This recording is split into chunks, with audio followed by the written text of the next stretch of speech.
We certainly can shoot the ball from outside. When it's not there, we try to get to the rim, and I thought we were doing a pretty good job of that. And then we got more of the calls in the second half, and we didn't shoot foul shots well at all. And that could have been the Achilles heel for tonight.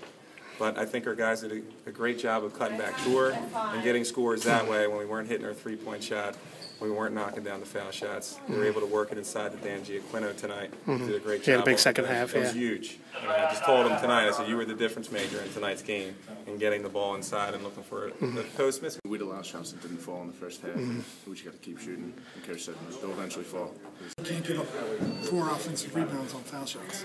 I mean, that's, there's lots of little things early in the game, but down the end, they missed foul shots, and we didn't get the rebound. And that's just, that's unacceptable.